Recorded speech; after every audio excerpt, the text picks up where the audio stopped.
Hey guys, welcome back here to today's episode of Advanced Bass Fishing, and appreciate you guys coming by the channel today. And guys, we're going to be talking about the old hula popper today, one of the old favorites in bass fishing. And the reason I wanted to do this video is, guys, I have had probably half a dozen people over the past year send me pictures of a hula popper in the mouth of like a 4 or 5 pound bass they caught. There are still a ton of people that fish the hula popper all the time. It still catches good fish. And I used to fish a lot, so I'm going to describe sort of the situations it works in here. We'll get into that in today's video. And also, guys, I'm going to put the hula popper link and my tackle warehouse link in the description of the video here. If you guys would like to order 1 or 2 of them to give it a try after the video, you can use that link of mine. Much appreciated there. And also, guys, quick reminder that Solar Bat has got that big May sale going on my Signature Series glasses, my RB2s and 3s. You can get them at 40% off this month, guys. Prescription lenses, regular ones. Use the promo code RandyB for free shipping and handling. So appreciate you guys checking those out. I'll have the Solar Bat link in the description of this video here too. So thank you very much for that.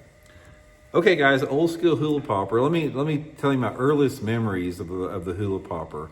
There's a creek back in Joplin, Missouri called Shoal Creek. And back when I was a teenager, early teenager, like 13, 14, 15, we used to float Shoal Creek in a canoe.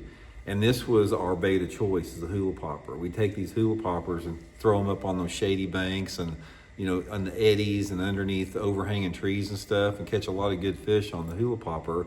And then once I got my bass boat, I started taking it down to Grand Lake. And I remember several trips at Grand Lake where we would throw this thing back in the shade, like underneath willow trees, like overhanging willow trees where it was shady, and catch them on the hula popper around those willow trees.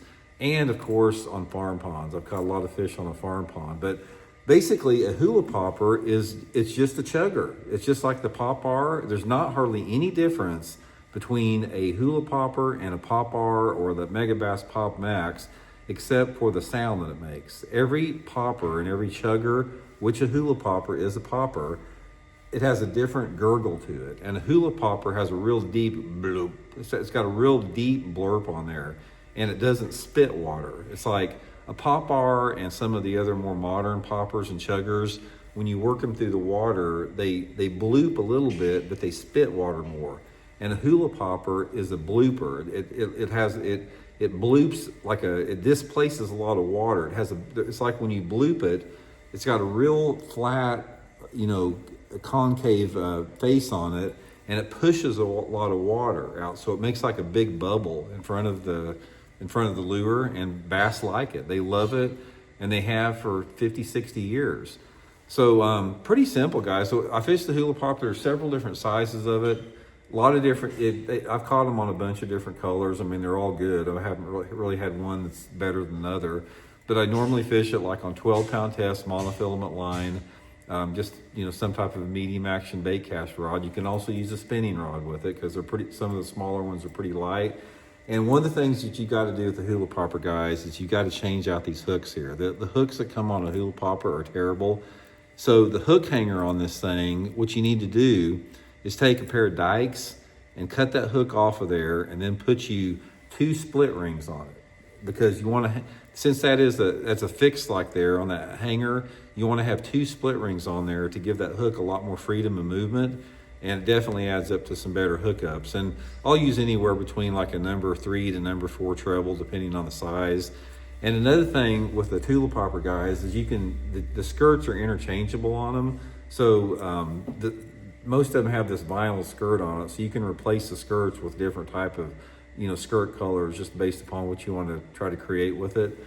But anyway, guys, just try it. Hula popper is really good in the month of May. In fact, I think that popper fishing in general, May is the best month. If you guys have never caught one on a hula popper, I'll tell you how to catch one on it. Take a hula popper, go out. If you have a riprap bank on the lake that you fish in the month of May, get out there early, you know, like just right after daylight when there's a lot of shade on that riprap, and fish that hula popper right on the rocks. Throw it right to the rocks and just work that riprap bank with the hula popper.